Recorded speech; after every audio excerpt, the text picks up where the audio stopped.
Hello students, आपका अपने tutor talk channel में स्वागत है। आज की वीडियो में हम बात कर रहे हैं क्लास 10 में साइंस का चैप्टर नंबर 10 जो कि फिज़िक्स का है, लाइट रिफ्लेक्शन एंड रिफ्रैक्शन। इसके पेज नंबर 168 पे जो क्वेश्चन है उनके सॉल्यूशन करेंगे। यहाँ पर 4 क्वेश्चन है। जो फर्स्ट क्वेश्चन की statement, define the principal focus of a concave mirror. तो पेज पर हमने जो 4 क्वेश्चन उसको लिख लिया है। तो फर्स्ट क्वेश्चन में हमसे जैसे पूछा गया कि प्रिंसिपल फोकस और किसका, कॉनकेव मिरर का। कॉनकेव मिरर क्या होता है? एक स्फेरिकल मिरर होता है। कहने का मतलब एक गोल मिरर जिसकी आउटर सरफेस जिसका पॉलिश्ड होता है और इनर रिफ्लेक्टेड, यानी कि इसके इनर सरफेस से हमें दिखाई देता है। और जिस भी स्फेरिकल मिरर का ये पार्ट होता है उसके सेंटर पॉइंट को हम बोलते हैं, मान लीजिए यहाँ पर सेंटर होगा इसका, उसे हम बोलते हैं सेंटर ऑफ कर्वेचर। और मिरर के मिड पॉइंट को बोला जाता है पोल, उसे पी से डिनोट किया जाता है। पोल और सेंटर के मिड में जो पॉइंट होता है उसे प्रिंसिपल फोकस हम कहते हैं। और जब पैरेलल रेस, इसके सामने कुछ रेस अगर पैरेलल आती है मिरर पर और ये टकराने के बाद फोकस पर मीट करती हैं, जैसे ये जो इस लाइन को बोलते हैं प्रिंसिपल एक्सिस, जहाँ पर PFC लिखा है। और जब रेज ऑफ लाइट, जो कि यहाँ पर 2 रेज ऑफ लाइट आ रही हैं, और जब ये पैरेलल प्रिंसिपल एक्सिस के पैरेलल आएंगी तो आफ्टर रिफ्लेक्शन मिरर से टकराने के बाद वह फोकस पर मीट करती हैं।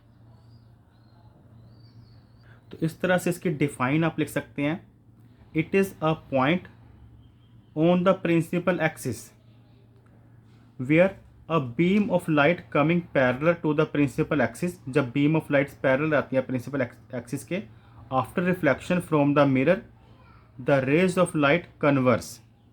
रिफ्लेक्शन के बाद जो रेज ऑफ लाइट क्या होती हैं वह इस पॉइंट पर कन्वर्ज हो जाती हैं, इकट्ठी हो जाती हैं, कहने का मतलब। और पेज नंबर 168 पर जो सेकंड क्वेश्चन है, the radius of curvature of A spherical mirror is 20 centimetre, what is the focal length. तो आपने याद रखना है कि जो सेंटर ऑफ कर्वेचर और पोल के बीच का जो डिस्टेंस होता है वो क्या होता है, एक तरह से स्फेरिकल मिरर का रेडियस होता है। और जितना रेडियस होता है उसका हाफ होता है फोकल लेंथ। फोकल लेंथ किसे बोलते हैं? पोल और फोकस के बीच की दूरी को। तो इसका फॉर्मूला भी है कि जो फोकल लेंथ है वो हाफ होती है रेडियस का। तो यहाँ पर हमें रेडियस कितना दिया गया, 20, तो उस हिसाब से फोकल लेंथ क्या होगी, 20/2 = 10 सेंटीमीटर।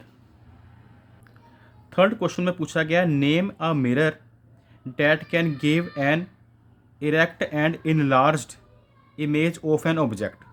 वो वाला मिरर बताएं जो कि सीधी और बड़ी इमेज बनाता है। तो इसका आंसर होगा कॉनकेव मिरर।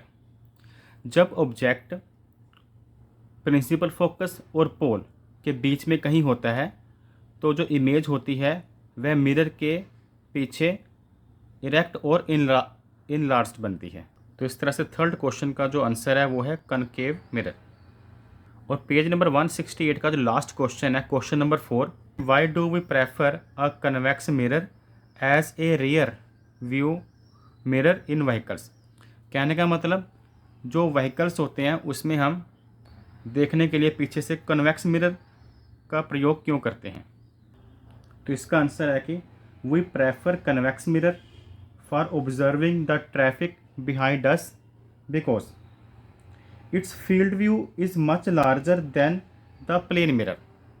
कहने का मतलब इसमें हमें प्लेन मिरर के मुकाबले जो हम पीछे का जो ट्रैफिक होता है वो ज़्यादा मात्रा में दिखाई देता है, ऐसा तो ज़्यादा एरिया दिखाई देता है। सेकंड हम लिख सकते हैं, convex mirror always produce an erect image of the objects. Thanks for watching.